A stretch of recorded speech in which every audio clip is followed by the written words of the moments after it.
This is going to be very interesting. This is the Turin Legato espresso machine, and for about $500, they are cramming in a lot of features that are normally only found on espresso machines that are way more expensive. Now, I ran the full gamut of tests on it, and there were some very surprising soft spots, where it fell kind of significantly short, in my opinion, and we're going to go over all that, but I did have some very pleasant surprises as well. But to understand the Legato, which was sent to me by Espresso Outlet, you need to understand the first breakthrough product from Turin, and that was the DF64 grinder. Now, it was released a couple years ago, and the DF64 really took something that was only at that point really available at a much higher price point with the burr size that it was using, and made it available in a way cheaper form factor, really lowered that barrier of entry to get into a grinder using that type of burr. And this machine is trying to do the same thing for espresso machines. Now, like the DF64, the Legato is manufactured in a factory somewhere in China, marketed under several different brand names. You can find them online. But let's stay focused on this one and break down both where it's kind of breaking new ground and where it's really missing the mark, in my opinion. Overall, bottom line, $500, the features that are in here, fantastic.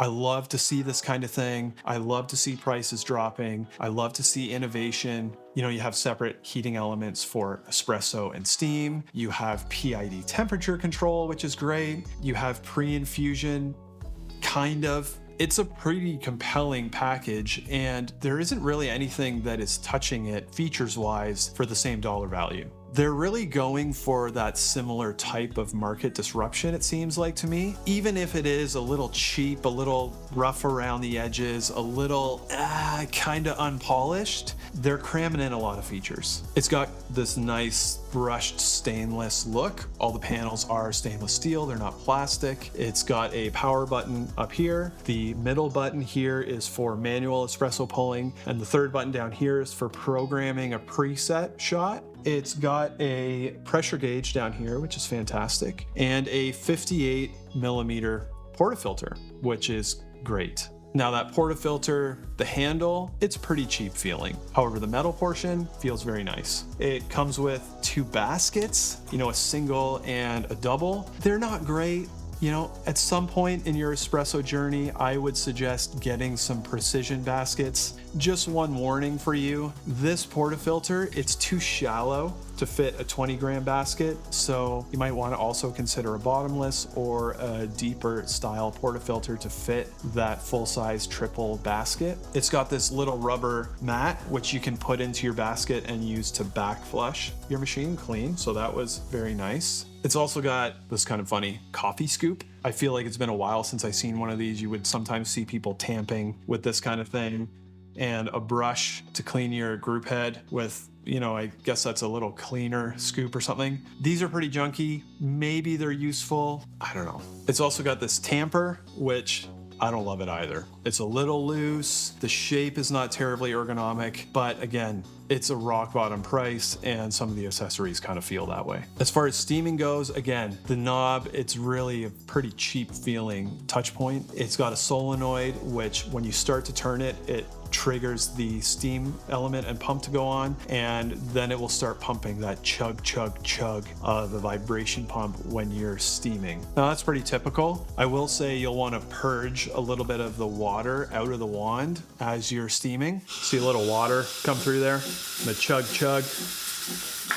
That's very normal though, so that's not too bad. It is a single wall steam wand, so that means, the steam is right in here. This is gonna get very hot, and it's gonna cake some milk on there, so you're gonna wanna make sure you're cleaning that really well. And it's got a 3-hole steam tip. When I was doing my test, I was finding I could steam 6 ounces of milk, 35, maybe 40 seconds, which for a machine like this, designed for home, totally adequate. Inside, there's this plumbing, which looks to me like silicone. I don't know for sure what it is, so there's no all metal hot water path there. Very expected, very normal at the price. And to be honest, the internals were a little tidier than I expected, so that was a bit of a nice surprise. It's also got this removable water reservoir right here. I think it's 1.7 liters. If not, I'll correct that in the description. Now, when I got mine, this was fully seized on to the back to the point where I thought it was like screwed in. So I don't know if it took a couple knocks in shipping. I did get it off eventually, but I thought I was going to break it. I wouldn't normally see something like that when I would get a new thing, and I get a lot of new stuff around here. But again, it was just like another layer on that. This feels like a little cheap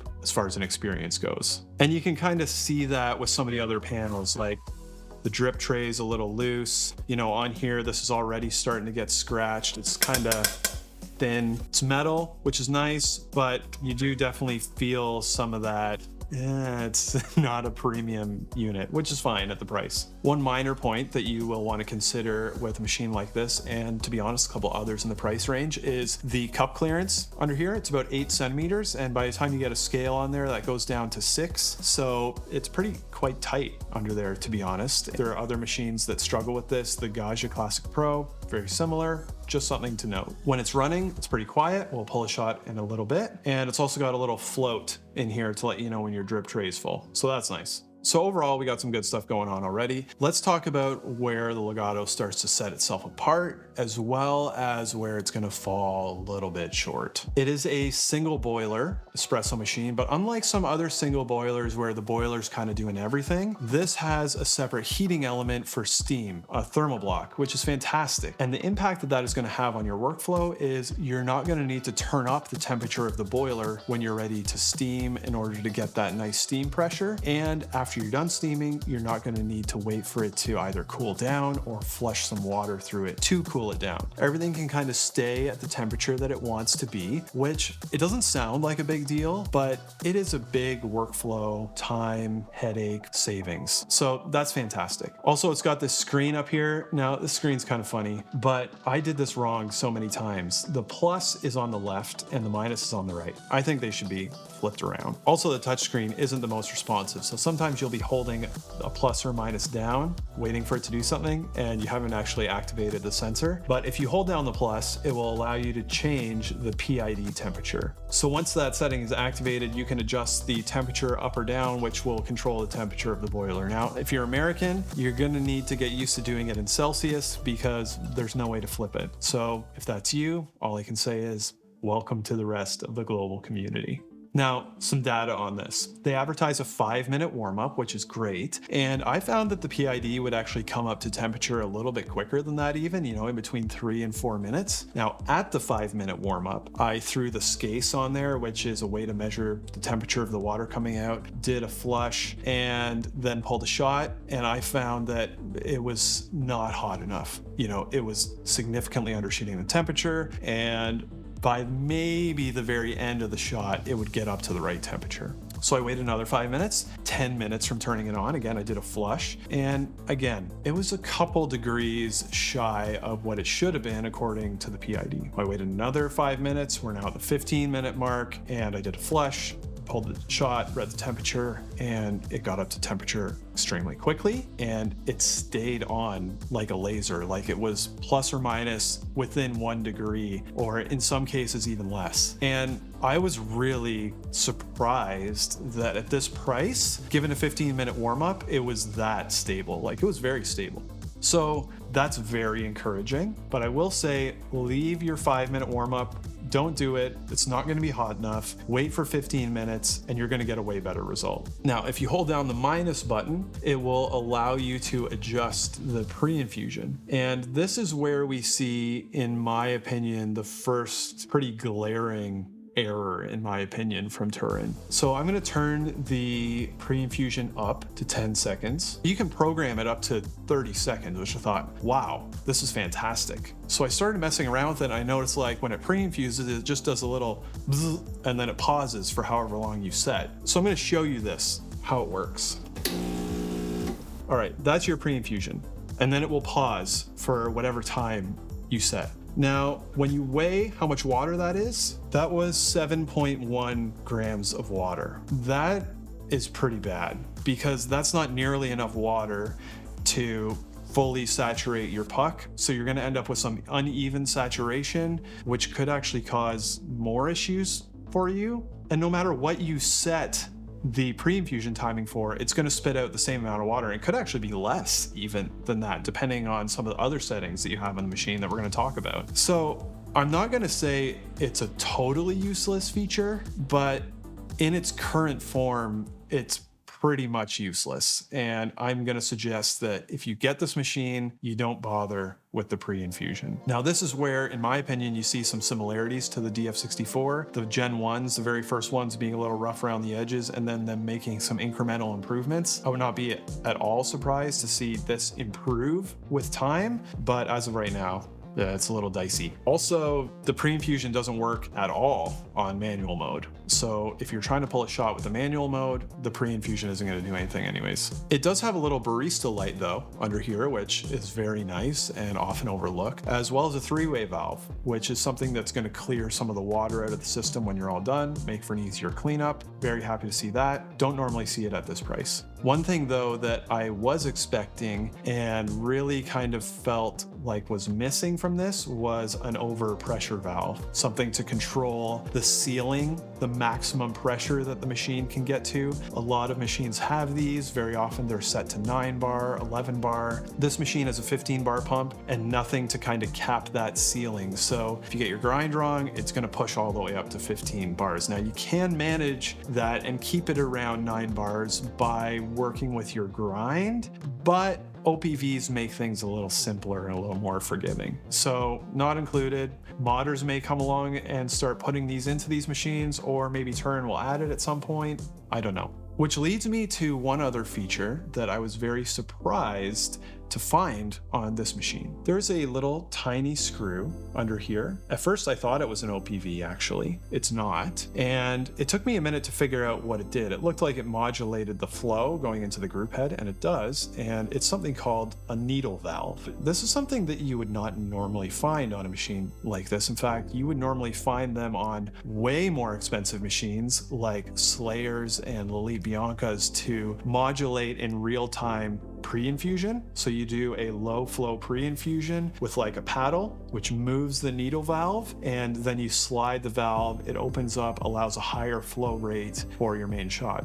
Now this one is a set and forget it type thing, but as soon as I saw it, I was like, there's some exciting mod possibilities here with this even being in the plumbing at all. So I did some tests, closed it all the way. At a half turn, I was getting about 3 milliliters per second flow. Then with each subsequent half turn, I was getting an additional 1 milliliter per second flow, up to a maximum of about 7 milliliters per second. Now that's at full water debit, so it's going to change once there's some resistance there, but a good range. Now, I was hoping that maybe if you could make a lever, you might be able to do something, but you're only going to really get a quarter turn. So I think if somebody is going to mod this, it's going to be with some kind of 3D printed knob or something. But I think there is the option to create a solution where you could do some pre-infusion flow profiling in kind of a neat way, which is exciting. A little MacGyver-y maybe, but there's going to be people who are really going to enjoy that. Maybe you're one of them. And if you're not, you just set it, forget it, don't think about it, that's fine.